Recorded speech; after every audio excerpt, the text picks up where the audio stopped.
Hey everybody, welcome back. In my career, I've hired over 300 creative professionals. And in doing that, I have learned a lot about what works in an interview and what doesn't. So stay tuned to the end of this video because I'm going to share 5 of the top things you need to do to ace an interview.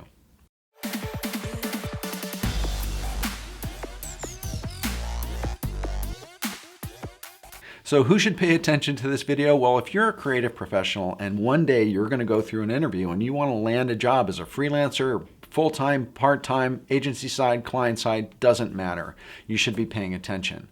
And why should you listen to me? Well, in my career, I've had a 25 plus year career as a creative leader.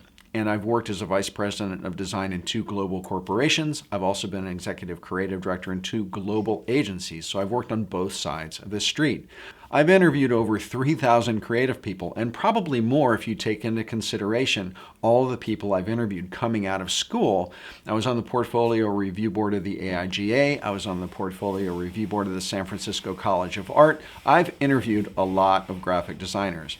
And I've hired over 300 graphic designers in my career. Full-time people, part-time people, consultants, agencies, illustrators, graphic designers, photographers, videographers, animators. It just goes down the line. I've worked with a host of 50 plus Fortune 500 clients, as I said, both on the agency side and the corporate side. And now I've founded my own agency consultancy, which I've been running for 5 years. So I've got a little bit of experience. Okay, so here we go. First of all, don't be late. The absolute worst thing that you can do for an interview is to be late and keep your interviewer waiting.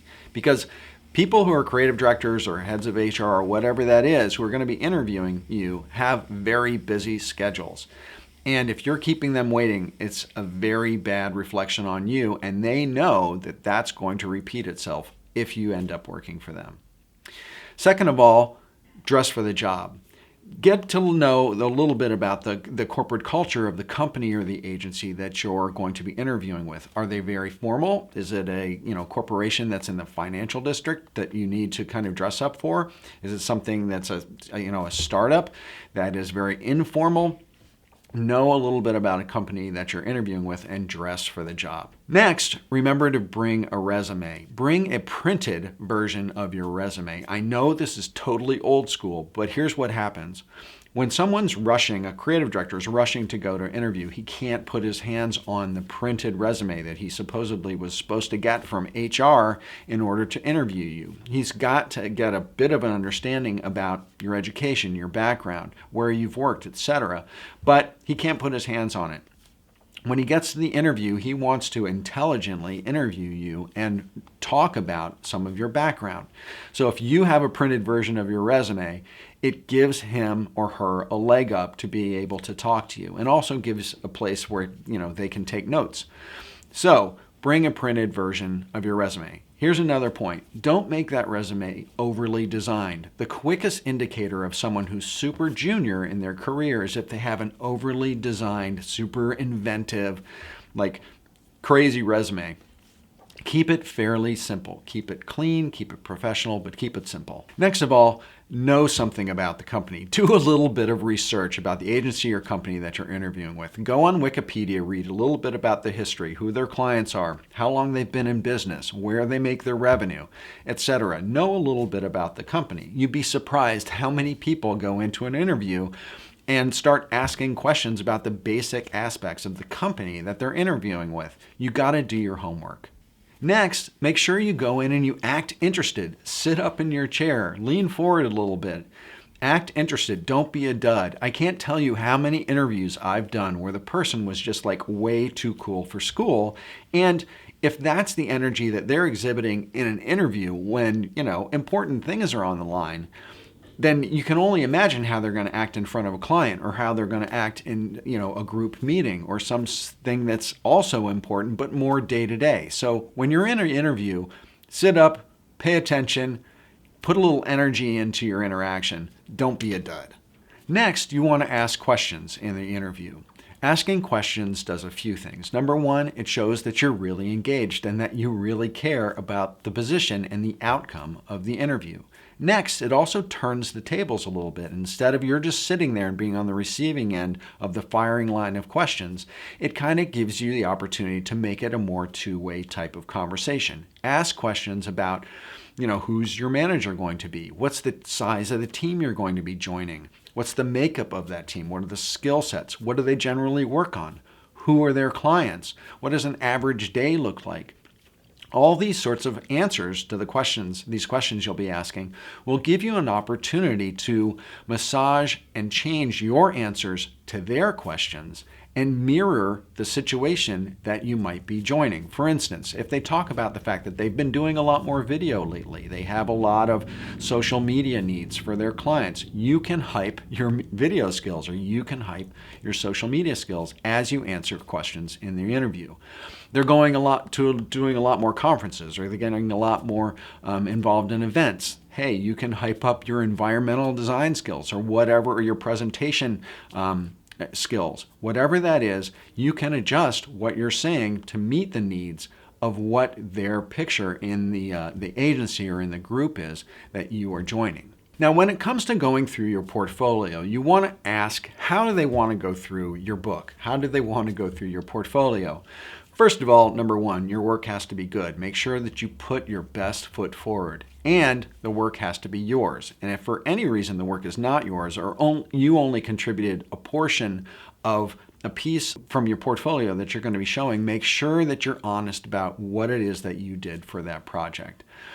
Describe your work, but make sure that you're brief, because everyone's nervous when they go into an interview, and people have a tendency to go into way too much detail or, prattle on and eat up a whole lot of time, which you don't want to do. So make sure that you describe your work, but be brief.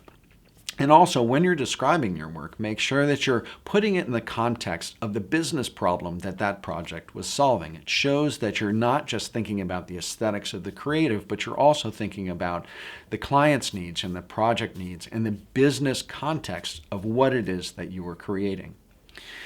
When you're doing your portfolio, and this is just a little bit of an aside, make sure that your portfolio shows the kind of work that you want to do.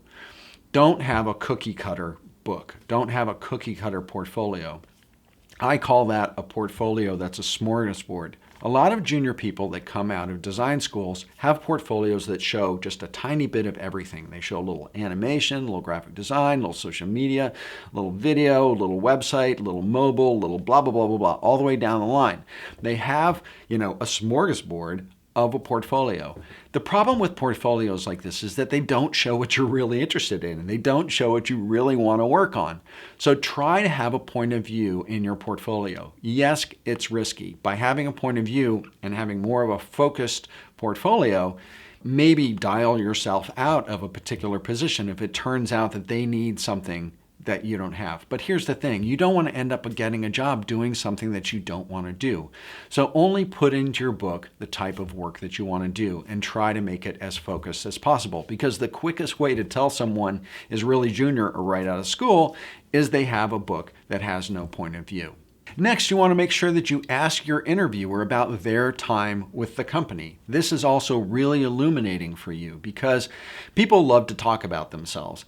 And again, it turns the interview kind of on the other foot. You are asking the questions, puts you in the power seat. So ask them about their time with the company. What do they like? What do they don't like? How is their manager? What are the projects they're working on that they're really excited about?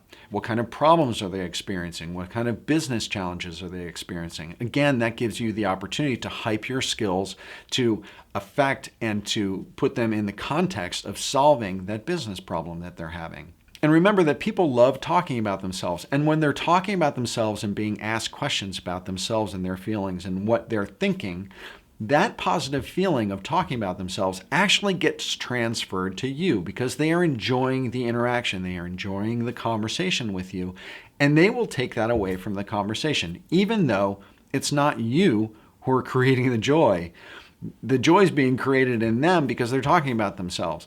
But encouraging them to answer questions and engage in a conversational aspect in an interview rather than just sitting back and letting it be a one-way thing can really positively affect the interview. because it also gives the interviewer a kind of a sense of your personality, your conversational skills, your communication skills, your emotional intelligence. All of those things are incredibly important when it comes to acing an interview. And then when the interview is over, when they signal that it's over, remember that it's not actually over. You have to do some stuff. You want them to ask about next steps. Ask about the timing of the decision that's going to be made. Do they have any idea when they're planning on making a decision? You want to also thank them for their time. You want to reiterate your interest in the position and maybe restate a couple of the things that they mentioned that you think you would be a great fit for. As I promised, here are the top 5 things you want to do to ace an interview. Number 1, you want to act excited. Even if you're not sure this is a job that you're going to want, act excited like you really want it. It's the most important thing to you. Number 2, know something about the company. Make sure that you've read the job description, you understand it, and then translate your skills into that job description. Number 3, ask questions. Ask questions about the job, the company, the culture. And then that will allow you to mirror your answers to fit that job, that company, that culture. Number 4, make sure that you're communicating that you're confident that you have the ability to do the job that you're interviewing for. And if you don't feel totally sure about that, or there's something in the interview that came to light that you may not have the skill set for, make sure that you communicate that you're willing and able to learn anything that's necessary to make you the perfect fit for that role.